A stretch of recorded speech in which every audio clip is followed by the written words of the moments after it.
Welcome to my new video. My name is Moro Ferrari.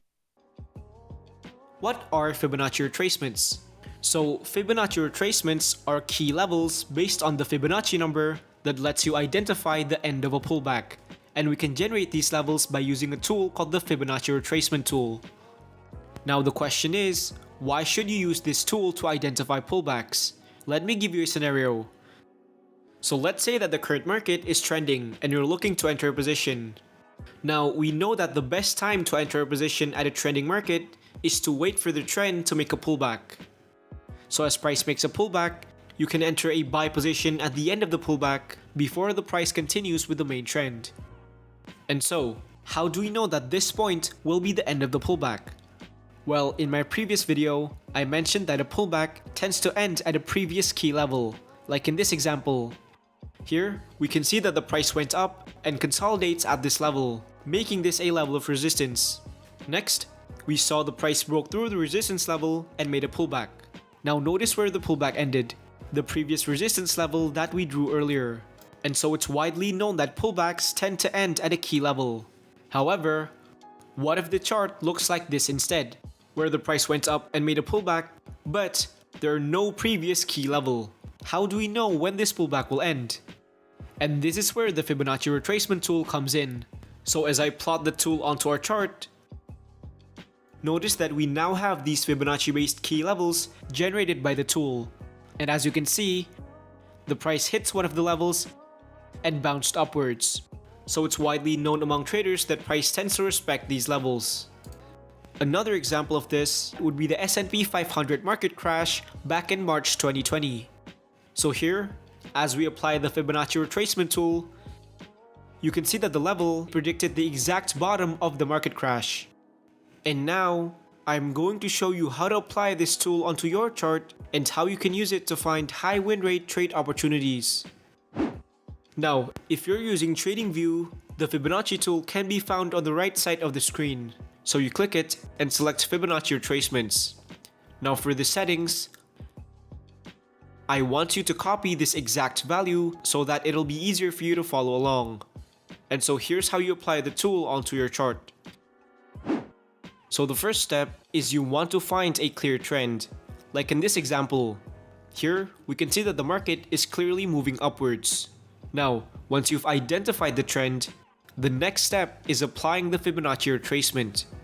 So to apply the Fibonacci retracement, you first need to identify both the swing low and the swing high of this trend. So a swing low refers to the lowest point the price reached before reversing upwards. And over here, we can see that the price slightly went down before reversing back up. And at this period, this was the lowest point. And so this will be our swing low. Similarly, a swing high refers to the highest point the price reached before reversing downwards. Like in this example, up here, we can see that the price went up and slightly made a pullback. And at this period, this was clearly the highest point. And so this will be our swing high. And remember, in order to identify a swing high, a small pullback at the end of the trend needs to happen first.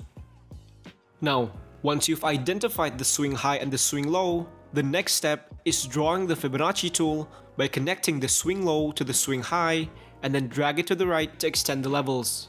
Now notice that I'm connecting them at the end of the candle's wick. And as you can see, we now have the Fibonacci levels in place.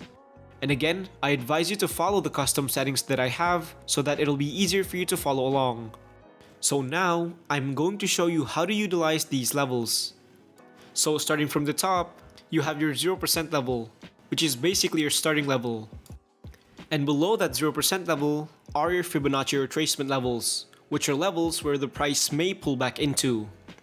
Now, the most common level where the price may pull back into are these three levels: 38.2%, 50%, and 61.8%. These three levels are called the golden zone. However, that doesn't guarantee that the price will reverse at these levels. It can always break right through and go towards the deeper levels like the 78.6% and the 100%. Now, the 100% level is the maximum level where the price can still be considered as a pullback. Let me explain. So if the price moved downwards but remains above the 100% level, it indicates that this downwards movement is still considered as a pullback. meaning there's a chance that the price can still go back upwards. But if the price moves downwards but breaks below the 100% level, it indicates that this downwards movement is no longer considered as just a pullback, but rather it can already be classified as a downtrend, meaning the price is more likely to continue downwards instead. And so if the price breaks below the 100% level, you cancel your trade and look for other opportunities. Now, a key point that you need to remember is that you need to treat these levels exactly like support and resistance, meaning we treat them as areas, not as solid lines. So now the question is, how do we know at which level will the pullback end? Well, just like normal support and resistance, you cannot immediately take positions just because price touches one of the levels. You need to wait for confirmation by looking at the price action. Let me show you an example. So here, we can see that the price made a slight consolidation, then proceeds to break below the 38.2% level.